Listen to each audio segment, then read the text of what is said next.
Don't be discouraged by a low revenue number. Focus on their monthly billable rate. And some of these were billing at $240,000 a month in a month. I was like, holy crap. The ABA is definitely a very lucrative business, and that's why, so many private equity firms want to get into the industry. It can be very, very lucrative. We also want to protect the children and the community that we're serving. All right, welcome back to The Pursuit of Profit. Today's guest is tackling one of the biggest care gaps in America, autism therapy. And the numbers are staggering. 1 in 31 U.S. children are now diagnosed with autism. Yet there are only 1,600 treatment centers nationwide to serve more than 6.8 million people on the spectrum. Folks, demand isn't just high, it's overwhelming. That urgency is what inspired Nafisa Obi, a speech-language pathologist, to create essential speech and ABA therapy. Great franchise opportunity. She and her co-founders kept seeing the same problem. Children were being shuffled between multiple clinics for ABA, speech, and occupational therapy. Families were exhausted, progress was fragmented, and they knew better care was possible. So they built a full-day, fully integrated model that brings all three therapies under one roof, with clinicians collaborating daily. So it's compassionate, it's coordinated, and it's absolutely working. And the business model is equally compelling. According to their FDD, affiliate-owned locations report a median average unit volume of roughly $1.4 million. This is driven by full-time clients and a system built for both clinicians and operational excellence. Today, essential speech and ABA therapy is expanding across the country, one community, one family, and one child at a time. All right, let's get into it.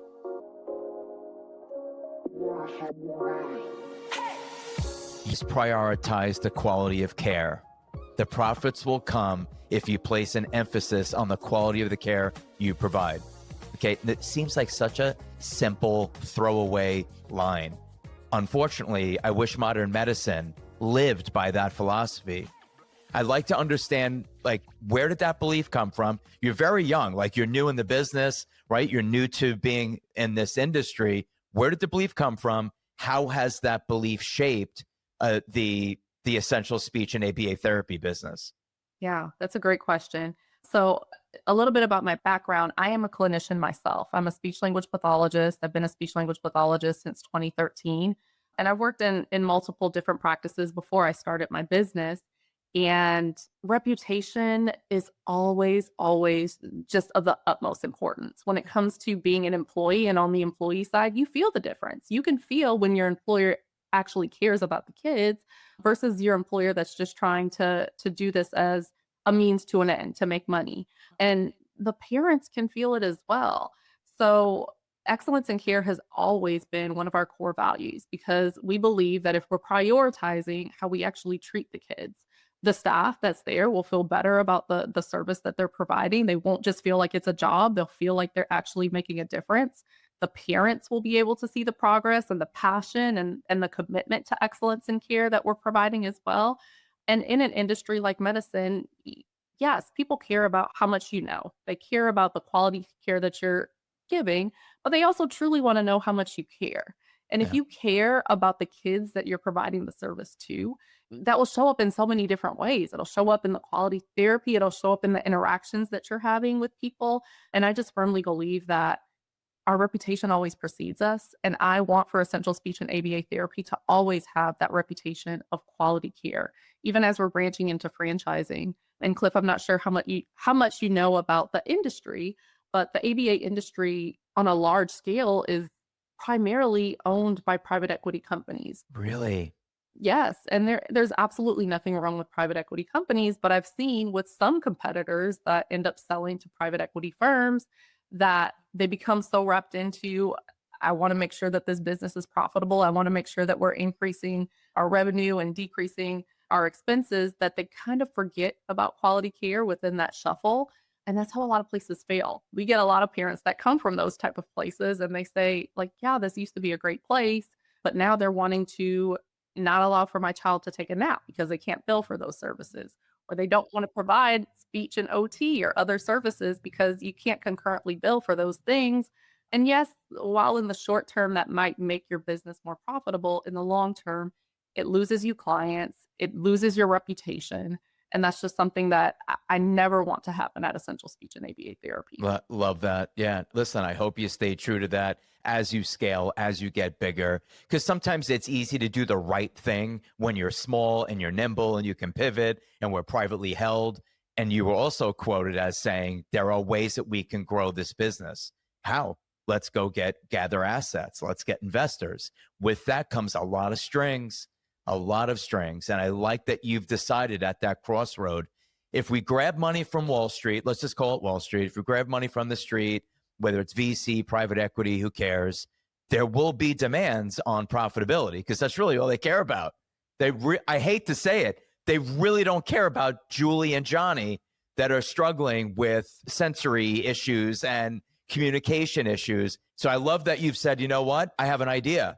Why don't we take this model based upon this belief system that we have, patient advocacy, and let's scale it using other people's money, but we'll call them franchisees that will basically drink our Kool-Aid and subscribe to our mission statement. I love that. Exactly. And that's really what got us truly excited about franchising because, like you said, we can use other people's money. We can Yeah. increase access to quality care with people that truly buy into excellence in care as well. A lot of our franchisees, not all of them, but a lot of our franchisees have a personal relationship with the autism community, whether it be a niece or a nephew or a child. We have a handful of clinicians also that are franchisees. But the one thing that all of our franchisees have in common is that they also believe in excellence in care. And they see this business obviously as a business and it has to be successful and the numbers have to make sense. But they also see it as a business with a purpose-filled business. And they take that responsibility very seriously, just as we do as well. You just touched on two things that I want to drill down on. To qualify for a franchise, you wanted the prospective franchisee to have some connection. And you just said it, kind of, but I want to drill down a little bit deeper. I don't need to be a parent with a child with autism to qualify for the franchise, but in some way, my life needs to be intertwined with autism, Yes. right?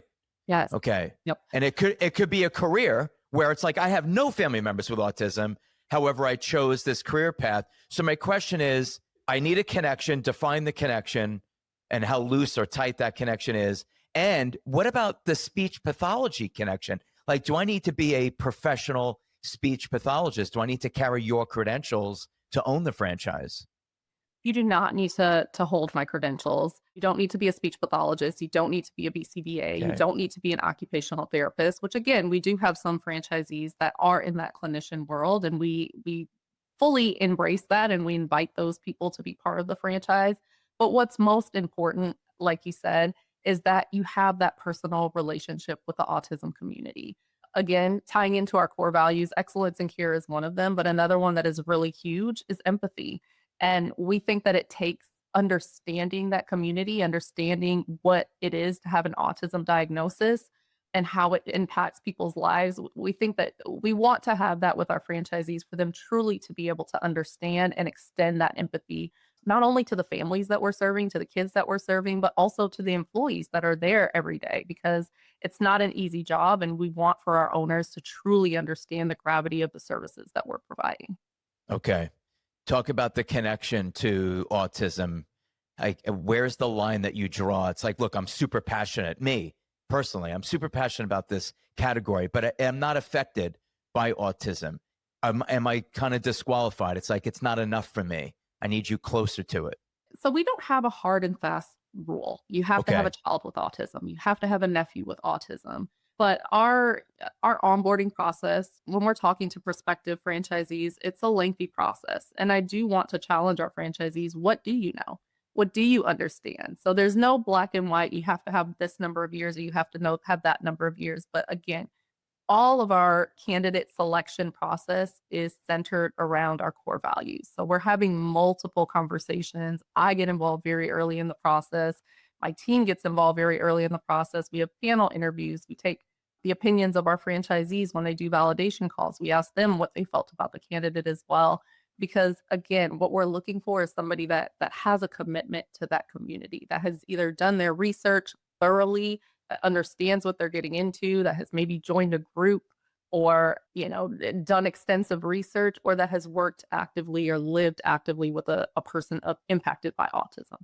I think, and I just did this what if scenario, but if you really think about it, it's almost impossible, I think, to not know someone in your circle. You'd have to be a legit hermit. Like, I do not go outside to say, I honestly do not know anyone. We're Yep. talking ratio is 1 in 31, Yes. 1 in 20 boys. It's no way that you're not affected by it. I have a family member with 2 children on the spectrum. Mhm. So it's like impossible to not be impacted, affected, know someone with autism, or again, on the spectrum, as you say. These Yeah. stats are nuts. Yeah, and when I first started as a speech language pathologist, I think the CDC was saying that it was 1 in 50, and that was not even that long ago, and now it's 1 in 31, like you said, and so there's so many people that know someone that has autism or know someone who has a child with autism, and so we really wanna see that personal connection and not just, "Oh, I know so and so that has autism," but have you spent some time with them? Do you know what it looks like on a day-to-day basis? And do you understand enough that you would be able to extend that empathy? Do you care enough that you would be able to provide this service with integrity and really care about that excellence in care? Because we want to know that our franchisees are looking at all the kids that come to their clinic just as if it was somebody that they knew personally. Right. Most people don't get the full story when they start exploring franchising. So they make mistakes that cost them big. That's why my business partner, Justin Guevara, and I wrote Beyond the Brand, The Entrepreneur's Guide to Fearless Franchising. It is our proven 6-step process at Phrenosity to help you find the right franchise, avoid costly pitfalls, and build a business that truly fits your goals. Grab your copy of Beyond the Brand on Amazon or any major book retailer and start building your future fearlessly. Break down the name of your brand, this ABA. I have people that will call me up and go, "Hey, you have anything in ABA?"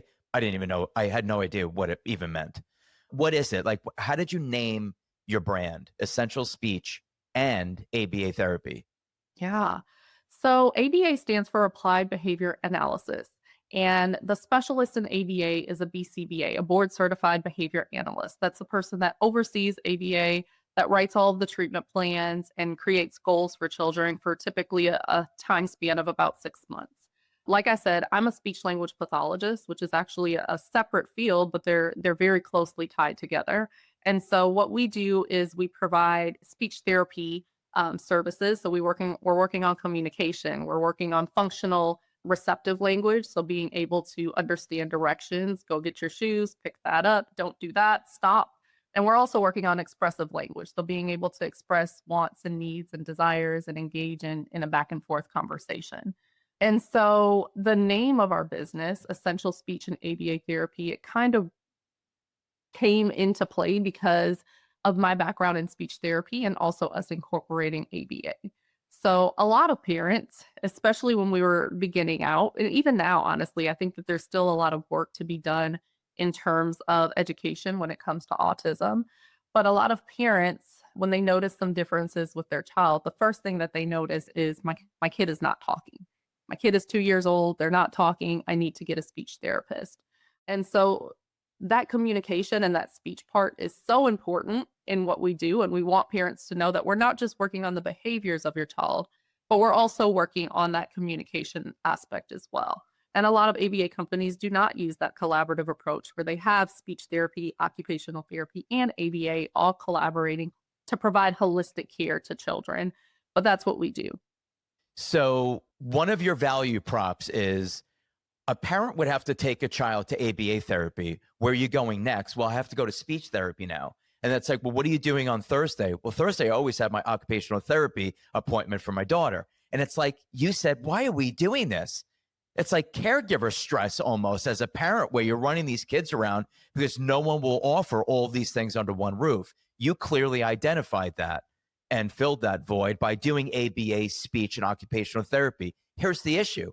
What's the difference? I really don't understand in a granular way. Like I could not explain to someone the difference between these services. They seem overlapping to me. Yeah. Well, first, let me say you're spot on. That really is our origin story. My partners and I, we started our practice as a speech therapy practice. And so the three of us were providing the speech therapy. We were the receptionists, we were doing the billing, and we thought that it would be a really small practice.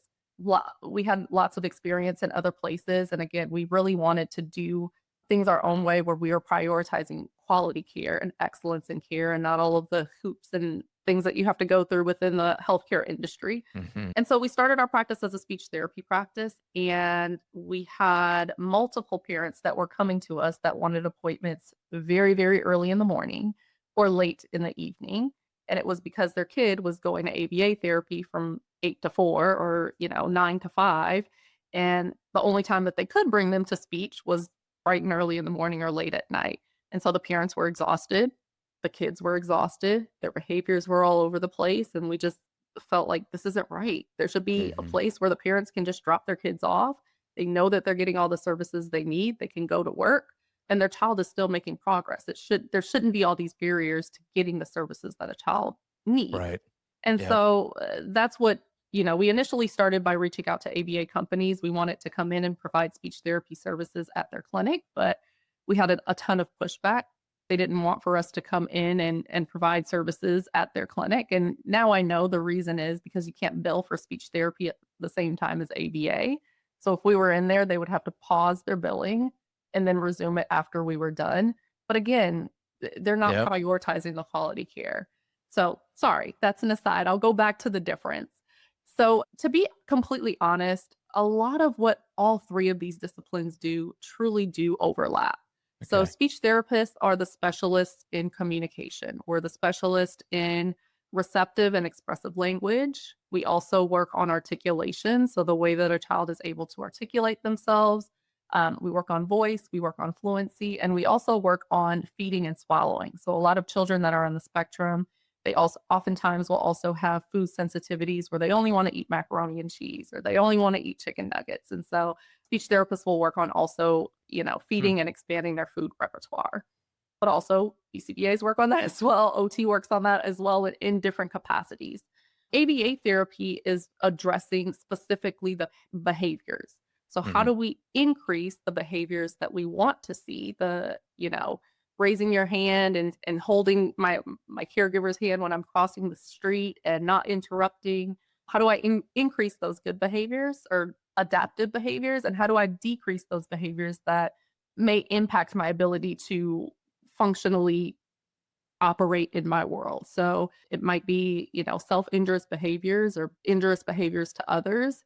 It might be eloping or running away. We want to decrease those behaviors and we want to prepare a child. Specifically in our clinic, we work with early intervention. We want to prepare a child to have the behaviors that best align with school readiness because our goal is always to transition our kids into school. And then occupational therapy focuses on activities of daily living. So getting themselves dressed, brushing their teeth, brushing their hair, doing those type of things. They also focus a lot on sensory things. So sometimes children with autism will have sensitivities to sound. And so we want to be able to teach our children how to still operate in a place where there's loud sounds, like a Hmm. classroom. And then occupational therapy also work on some motor skills as well. But truly, all of those things that each discipline works on kind of overlap. And so it's been really interesting to have three different disciplines working with the same child because sometimes we might have a child, for example, that is eloping, that's running away during therapy. I've had a situation where a speech therapist might say, well, they're running away because they're getting frustrated because they can't communicate their wants and needs. And then I'll have an occupational therapist say, well, they're running away because of sensory overload. It's too bright in the room. And so they're trying to escape. And then I'll have a BCBA say, no, they're trying to escape, the function of the behavior is that they're trying to escape getting out of this task. And so it's really nice to kind of have the different inputs of the different disciplines because we can Hmm. really kind of get to the core of what is going on with this child and how can we all collaborate to meet the needs of the child in a holistic way. Interesting. Okay, so the overlap statement is accurate. There is overlap, but there's uniqueness to each modality with the Yes. child. How did you overcome the billing? So now you brought up another question I have, which is the billing. So I'm not you, so I'm not a board certified anything, right? I'm not a speech pathologist. I'm not a BCBA, but I have to hire someone. What is the, I guess the minimum requirement? Is a BCBA the minimum to staff in my facility? Yes. So a BCBA is the minimum to staff in the clinic. Typically, the clinic is credentialed under that BCBA. So that BCBA has a contract with Blue Cross and United Healthcare and Medicaid and all of the individual commercial and government insurances.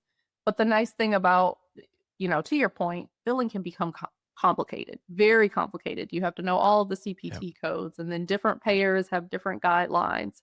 And some payers might say that you can concurrently bill these things, other payers might not. It's a complicated world. And to be honest, it took my partners and I quite some time to understand the billing aspect of the business. And so in our franchise model, we want our owners to truly be focused on the quality care, on upholding our core values, on ensuring that the clinic is a great place for kids to come, a great place to work. And so we have become, as the franchisor, the experts on billing, and we take care Mm, of the entire revenue cycle and the billing really? component for our franchisees. Because again, like I said, it can be complicated and you can get into a groove where you're billing and accidentally, whoops, I didn't know that I was doing this wrong. And the billing company doesn't care that you made a mistake. They can go and look back and do an audit, and they can do audits from years back and say, you were billing this wrong and I want my money back. Or I'm going to, take you out of my network so you can no longer take Blue Cross Blue Shield clients. And again, we want our owners focused on the quality of the therapy. And we also want to protect the longevity of their business because we're the experts in billing. So we take that off of our franchisees' plate. That's huge. Is that included in the royalty payments or no? It's an additional payment service. It's an additional payment service. Yes, Okay. I mean, you're going to have to hire someone to do it anyway. exactly. And I'm sure it's better to do it through you. One, Yeah. you know what you're doing. Love that. Okay. So you just answered another question, which, well, what percentage is private pay versus, insurance? Private pay is almost unheard of when it comes. Really? Yeah, these services, they're pretty costly. So Medicaid rates are typically public, and on average, Medicaid is about $15 per unit just for the one-to-one ABA therapy services. And a unit is 15 minutes. So we're looking at about Dollar a minute. $60 exactly. So it's quite costly. Typically, if a parent comes to us wanting private pay, we encourage them to get a healthcare plan because it would be cheaper to pay that premium than to pay every single week for ABA services. So generally speaking, we don't have a ton of private pay clients. I think in my time doing this, we've maybe had one or two private pay, and typically they're short-term clients, whereas clients that generally come to us are with us for 2 to 3, sometimes 4 years. Wow. Okay. That's interesting. The length of stay of what do you call them? A client, a patient? We usually call them clients or Clients. learners or students. Mhm. The average length of stay could be 3 to 4 years in your facility. Yep. Yeah. Again, we focus on Wow. early intervention. So the children that come to us are between 18 months to 6 years old. That's when they start their therapy. We never kick a child out just because they turn 7 or 8. We keep them in our program until they are ready for dismissal, which we make the dismissal plan as soon as a child comes to us. But yeah, our goal is always to transition a child into their least restrictive environment, which is typically the school system. And we keep our kids until we've worked on enough goals to where we feel like we can successfully transition them into a school. We never want to hold on to our kids forever. Our goal for our kids is to dismiss all of them. But on average, our kids, if they come to us around 2 to 3, they generally stay with us until they're about 6. Unreal. So go back for a minute. So a parent with an 18-month-old, they're seeing something that they're concerned about and bringing an 18-month-old to you to say, this is what, give me an example. You've been doing this so long. You must have so many stories. Give me an example of an 18-month-old, what the parents saw, what you confirmed, and how you helped that 18-month-old. Yeah. So I want to be clear. In ABA centers, we do not diagnose autism. We treat autism, but we don't diagnose autism. Autism needs to be diagnosed typically by an MD, by a doctor.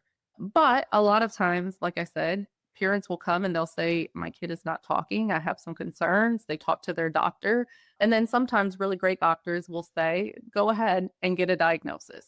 A lot of kids don't come to us at 18 months. It would be great if they did, because the research says that neuroplasticity, their ability to kind of learn and expand, is really heightened in those early intervention years. So we would love to see mostly 18 months, because that gives us all this time to really teach them and help them learn and help them grow by the time they're ready to enter into school. But that's not always the case. We get parents that come to us with a child that's been diagnosed at 5 or 4 or, at different ages, just depending on when they were out Mhm. seeking those services and those conversations that they had with their doctors, and when doctors were making appropriate recommendations to go in and get an assessment. But we have had so many success stories, so many stories where children have come to us at 18 months, at 2 years old, where they're not talking and they're eloping and they're not potty trained. And the parents just don't know what to do with them, how to get them to talk, how to get them to engage, how to get them to even be interested in anything that's outside of their world. And we've had kids that have exited our program and gone to a general education classroom. And obviously that's not the story for every single one of our children. Right. Everybody's story is going to be different, and the needs of every child is going to be different, and how we address them is going to be different as well. But our goal is always, like I said, dismissing our child within that least restrictive environment, aligning our goals with the goals of the family, and really pushing every single child towards their maximum potential. That's awesome. So obviously they're seeing the benefits. Well, obviously, who would keep their child in a facility for 3-4 years with no benefits? I mean, it just doesn't even make any sense, regardless if it's being paid for by insurance. It's like, well, they're advancing. If it's being paid for by insurance, it'd be like, look, I'm going to take my kid to another facility. They could do better. So that's actually very interesting. And Exactly. I think that a 3-4 year length of stay for a patient confirms that they're overcoming whatever their issues are, Yeah. in your building, because they're there all day.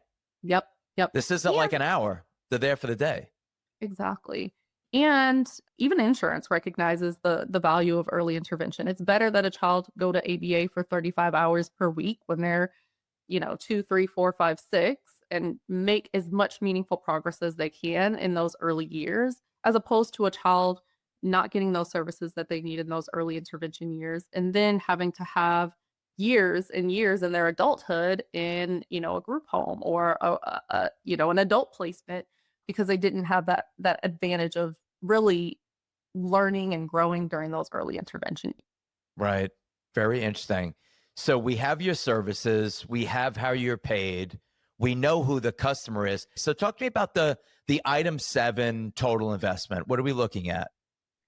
So the total investment can be between about 200, the high 200s, about $260,000 to about 800,000.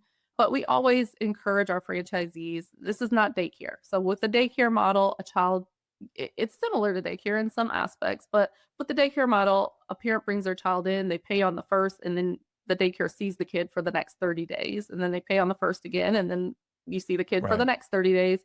With us, it's very different. So the child is coming in, you're doing the therapy, you're documenting the therapy, and then on the back end, after that child has been there for the day, you submit that to the insurance. The insurance reviews it, and then they have 30 to 45 days to pay you. And so while our initial investment is between, you can get away with starting your clinic, opening it, doing your signage, doing everything for on the lower end of that range. We want for our franchisees to have that cushion in working capital so that they can continue to pay their rent and utilities and their staff Mhm. while they wait for that delay in their insurance to pay for those claims. Okay. So we're And looking at 2,500 to 5,000 square feet. Is the yes, 5,000 on the 800,000 side? Obviously, it's yes, double. Okay. yes. And typically speaking, the 5,000 will have double the capacity. So a smaller clinic around the 2,500 square footage, we usually have one BCBA. And again, the BCBA is the one that's overseeing all of the therapy, that's writing the treatment plans, and that's supervising the RBTs. An RBT Okay. is the entry level position. So the requirement is that they have a high school diploma and then they complete 40-hour training in ABA. And obviously, we want for them to have a love for children and be compassionate and be good at their job as well. But with the 2,500 square foot location, you would be looking at one BCBA with a caseload of between 8 to 12 kids. With a Okay. 5,000 square foot location, you would likely have two BCBAs, each of them carrying their own caseload and overseeing those RBTs and those kids.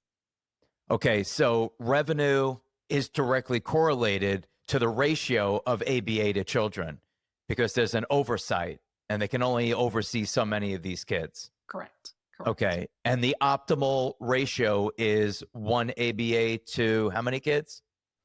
One BCBA will oversee between 8 to 12 children.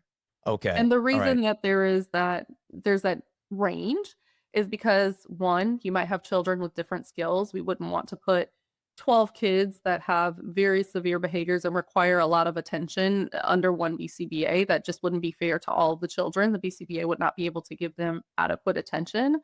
And two, going back to what I said about insurance, different payers have different requirements. So some payers might say that for all the hours that a client is coming, the BCBA needs to supervise 20% of those hours. So you can imagine if you have 8 kids that are each coming at 40 hours per week and the That's right. BCBA needs to supervise 20% of that, they would max out on hours pretty quickly. And so that's another reason for the range. But we want to make sure that our BCBAs are servicing all of our children and have the capacity to do so in a way where they're providing quality care. So it really will depend on that range for 8 to 12. Okay. Got it. All right. So that brings us to the item 19. Now you and your partners, right? You're all co-founders of the brand. You have now 4 facilities? We have 3 corporate owned locations, Okay. and yes, and then we have 12 open franchise locations and 3 that are in development. Okay, nice. All right. I'm looking at your item 19 and it looks like affiliate owned, which would be you and your partners. Your AUV is around 1.3 to 1.4. That's very impressive for a facility of 2,500 square feet to 5,000 square feet. I can't get into net because you didn't get into it, but your monthly billing, I actually like what you did in this item 19. Was it intentional to show billing cycles? Was that intentional? And it was. And was that a way for you to say, yes, this location is doing 800 grand, but that's because they've only been billing for 18 weeks or 10. I love what Exactly. you did. Exactly. I read a lot of these. This was a very creative way of showing the prospective franchisee, don't be discouraged by a low revenue number. Focus on their monthly billable rate. And some of these were billing at 240,000 a month in a Mhm, month. mhm. I was like, holy crap. It's impressive. Yeah, ABA is definitely a very lucrative business, and that's why, so many private equity firms want to get into the industry. It can be very, very lucrative, but we wanna make sure that we are not just obviously, we have to again, it's a business. It has to be profitable. You have to make sure that you are opening a business that can keep its doors open, and why do people open a business? So that they can, have be a business owner and have that lifestyle as well, but we also wanna protect the children and the community that we're serving. Nafisa, I completely agree with you. Look, I'm a capitalist, but I'm not in the business of hurting anyone. So Right. yes, I'm a capitalist, but there has to be rules, right? And the rules are like, I don't want to do something that's going to negatively impact someone. If I can make money and have a meaningful impact on a child's life or the family's life or another generation of that, that's just a win-win-win. Oh yeah. So, I'm not going to fault anyone for being a for-profit entity if they're adding value to society and they're doing the right thing. They're not taking advantage of anyone. What blows my mind is the millions of kids that have autism, but I guess, the rarity of facilities to actually help them. Oh, Like yeah. that math makes no sense to me. This is one of those businesses where in 1970, 1 in 10,000 kids had autism. Today, we just said it like 4 times. It's 1 in 31. Why are there not thousands of facilities across this country doing this? So I don't understand. It's a five. Would you agree with this? $5 to $7 billion industry for Oh, autism treatment. You would agree with it. yeah. Yeah. And it's so sad because, you talk to parents and even in our corporate locations, we opened one in 2018, we opened another in 2019, we opened another one in 2020, and consistently we had wait lists. And again, if the average stay for a kid is 2 to 4 years, you can just imagine how long kids are waiting on that wait list to get services. There are parents that are desperate to get their kids the services that they need, but they can't find a place that has an open spot. It is just such a shame. ABA is a relatively young field, and so it's relatively new, but certainly the demand for ABA services is not adequately met by the supply of providers that we have and clinics that we have that are open. And so that truly has been our mission to increase access to quality care for those parents Yeah. that genuinely need those services for their kids. Well, let's hope you become the national brand. You're the household term, right? Everyone just brings their child to your facility for the best treatment. I love what you're doing. It's a beautiful legacy you're leaving behind. Think about the number of lives that you've changed and touched, the number of parents that you've de-stressed. I thank you for what you do, right? Giving back to our society and helping these kids. And I really appreciate it. Unless you have anything else to add, we're up on time. Is there any announcements you'd like to make? Anything new that you're working on? As a franchisor, really, we're newer to franchising. We've been franchising since 2023. And so we're always looking to, again, increase access to quality care. I view myself as a partner to every single one of our franchisees. They all have my phone number. They can text me or call me at any time. They can email me at any time. Of course, I have a phenomenal is even an understatement, a phenomenal team on the franchise team side. But we're always listening to our franchisees. We want to hear, what do you guys think would make a bigger impact in your community? What are you seeing that you think would be amazing within the field? And our corporate sites, we call them our pilot sites, because whatever ideas our franchisees spin to us, we're going to say, okay, let's give it a try. Let's try it out. Let's see how it works. So that we can then present the numbers to them and say, this is how it impacted our revenue. This is how it impacted our culture. This is how it impacted our marketing budget. And so we're always looking to ways that we can expand and, again, just become a better service to the communities that we serve. There's nothing that we're necessarily working on right now, but my eyes are open, my ears are open. I'm always looking to, again, the autism community, our partners, our franchisee partners, because, again, we're of course looking to have a profitable business, a successful business model, and we do have that, but we also are truly looking to make a difference. And so this has just been an amazing journey, and excited to make new changes in the future as the industry evolves. Good for you. Love it. Thank you for taking the time out of building your business to spend an hour with me. Love what you're doing. I wish you great success. Thank you, Nafisa. Thank you so much, Cliff. You got it. Thank you for listening. If you enjoyed this episode, be sure to like and subscribe so you never miss out on more great content. And if you're considering investing in a franchise, whether it's the brand you featured today or another opportunity, we're here to help. Visit us at francity.com. That's FRANOCITY.com. We love to help you take that next step towards business ownership.